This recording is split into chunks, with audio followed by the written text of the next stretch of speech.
If there is anyone out there who still doubts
it's the answer that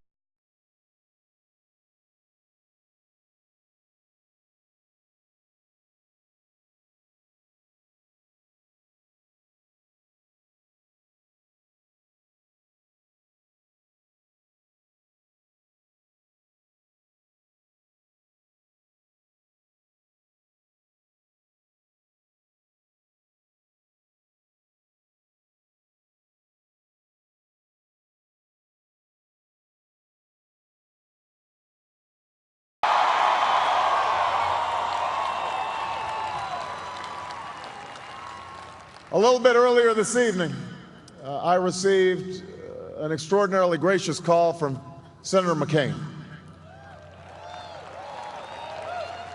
Senator McCain fought long and hard in this campaign, and he's fought even longer and harder for the country that he loves.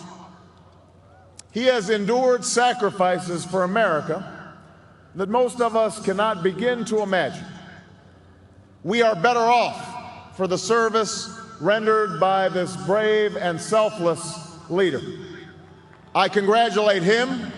I congratulate Governor Palin for all that they've achieved, and I look forward to working with them to renew this nation's promise in the months ahead.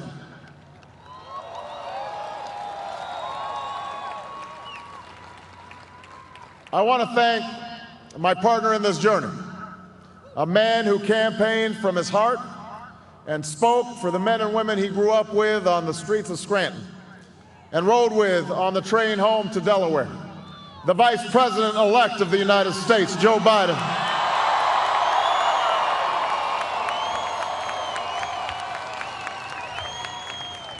And I would not be standing here tonight without the unyielding support of my best friend for the last 16 years, the rock of our family, the love of my life, the nation's next First Lady, Michelle Obama.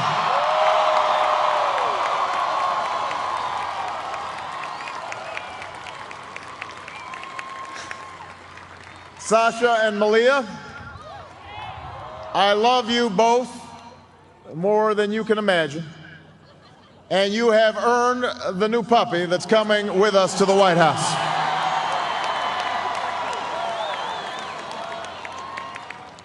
And while she's no longer with us, I know my grandmother's watching, along with the family that made me who I am. I miss them tonight. I know that my debt to them is beyond measure. To my sister Maya, my sister Alma, all my other brothers and sisters, thank you so much for all the support that you've given me. I am grateful to them.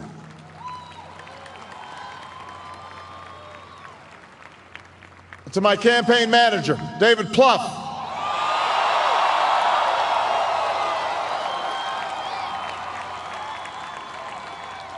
the unsung hero of this campaign, who built the best political campaign, I think, in the history of the United States of America. To my chief strategist, David Axelrod, who's been a partner with me every step of the way. To the best campaign team ever assembled in the history of politics, you made this happen, and I am forever grateful for what you've sacrificed to get it done. But above all, I will never forget who this victory truly belongs to. It belongs to you. It belongs to you. I was never the likeliest candidate for this office. We didn't start with much money or many endorsements. Our campaign was not hatched in the halls of Washington. It began in the backyards of Des Moines, in the living rooms of Concord, and the front porches of Charleston. It was built by working men and women who dug into what little savings they had to give $5 and $10 and $20 to the cause. It grew strength from the young people who rejected the myth of their generation's apathy, who left their homes and their families for jobs that offered little pay and less sleep. It drew strength from the not-so-young people who braved the bitter cold and scorching heat to knock on doors of perfect strangers, and from the millions of Americans who volunteered and organized and proved that more than 2 centuries later, a government of the people, by the people, and for the people has not perished from the earth. This is your victory.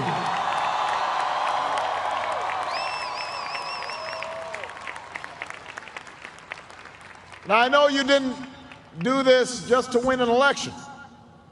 And I know you didn't do it for me. You did it because you understand the enormity of the task that lies ahead. For even as we celebrate tonight, we know the challenges that tomorrow will bring are the greatest of our lifetime. 2 wars, a planet in peril, the worst financial crisis in a century. Even as we stand here tonight, we know there are brave Americans waking up in the deserts of Iraq and the mountains of Afghanistan to risk their lives for us. There are mothers and fathers who will lie awake after their children fall asleep and wonder how they'll make the mortgage, or pay their doctor's bills, or save enough for their child's college education. There's new energy to harness, new jobs to be created, new schools to build, and threats to meet, alliances to repair. The road ahead will be long. Our climb will be steep. We may not get there in 1 year or even in 1 term. But America, I have never been more hopeful than I am tonight that we will get there. I promise you, we as a people will get there.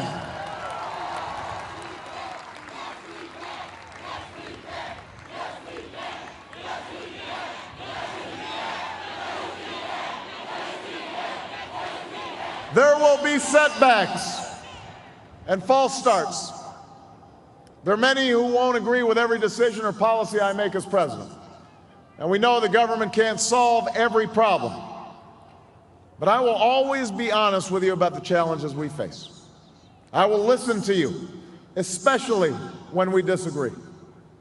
And above all, I will ask you to join in the work of remaking this nation the only way it's been done in America for 221 years, block by block, brick by brick, calloused hand by calloused hand. What began 21 months ago in the depths of winter cannot end on this autumn night. This victory alone is not the change we seek. It is only the chance for us to make that change. And that cannot happen if we go back to the way things were. It can't happen without you, without a new spirit of service, a new spirit of sacrifice. So let us summon a new spirit of patriotism, of responsibility, where each of us resolves to pitch in and work harder and look after not only ourselves but each other. Let us remember that if this financial crisis taught us anything, it's that we cannot have a thriving Wall Street while Main Street suffers. In this country, we rise or fall as one nation, as one people.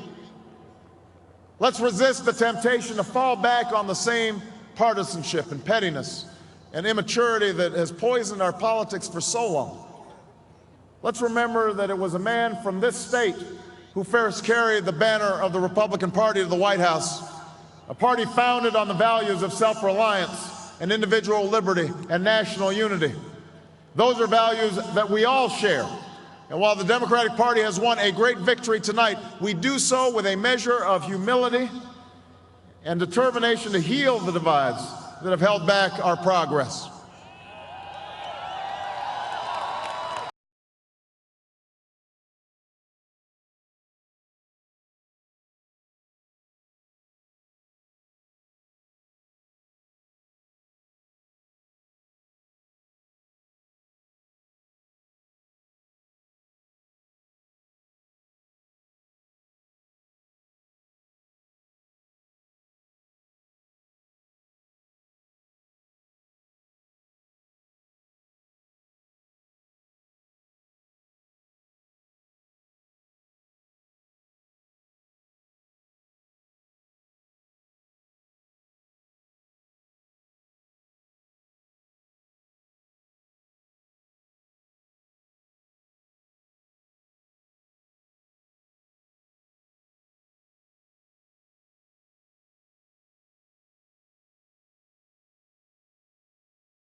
Down, we will defeat you. To those who seek peace and security, we support you.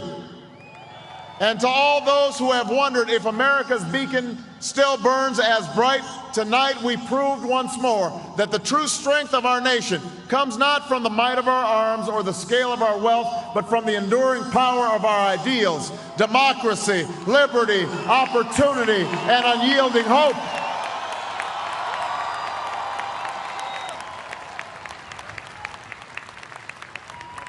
That's the true genius of America.